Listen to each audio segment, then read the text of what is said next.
times in my life where I tend to get bored or complacent of my current situation too quickly, but I find it hard to motivate myself to actively create change. One thing that tends to hold me back is that I tend to get swallowed up into memories. Whether they're good or bad, either way, I'm still living in the past. Sometimes I have moments where I see something, hear a phrase or a song, and it reminds me of a particular time in my life. And rather than thinking about these memories briefly, I tend to fixate on them for quite a while. If they are good memories, I look at them fondly and try to remember what it was like to live in that time. The past has a predictable outcome because it's already happened. So it can be nice to remember a time where everything works out nicely. But in the moment, they don't always seem so nice. In fact, they might seem quite the opposite. A good example would be like a job interview at a place you really want to work at. Leading up to the interview, you may feel nervous or excited, thinking about what you want to say, what they're going to say, questions they're going to ask, how you're going to answer them, and so on. You may actually spend days thinking about what might possibly go right or wrong. So you go in, you nail it, you get the job, and it's great. Your anxieties are at ease. But a few months down the line, what are you going to remember? If you're like me, you don't remember the days you spent anxiously waiting their response or waiting for the interview. You only remember that it actually just worked out like it was supposed to, because there's only one way things can go. Even if you didn't get the job, you'd probably get another job and forget about the one that you didn't get.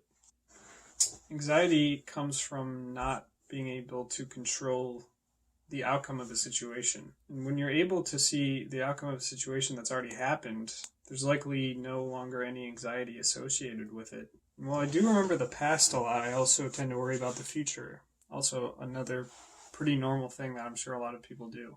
But especially now, I'm currently in the process of making a pretty big move. I'm moving from upstate New York down to Nashville, Tennessee in about a month. Doing a move like this was something that I wanted to do for a really long time. So I'm pretty antsy to get out of my current state. But as ready as I am to leave, I don't want the last few weeks of my time here to be bleak. I want to enjoy what I have now. I'm at a time where I keep getting stuck in the past and future. But what's the point of doing any of that if you aren't actually experiencing the now? It's basically, for me, it's really hard to live in the present with all of this change happening. Sometimes I can't help but anticipate the future with my big move.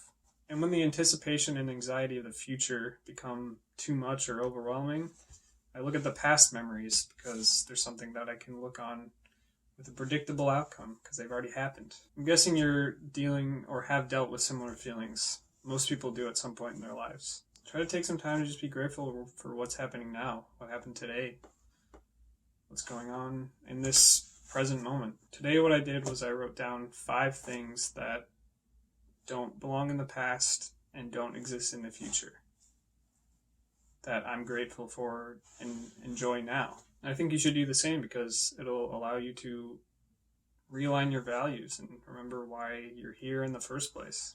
Basically, there's no way out of the present. Even if you do remember the past or think about what's going to happen in the future, you're still doing that in the present moment. And I'm going to finish things up with a quote from my favorite author, Alan Watts. This is, you can't see it.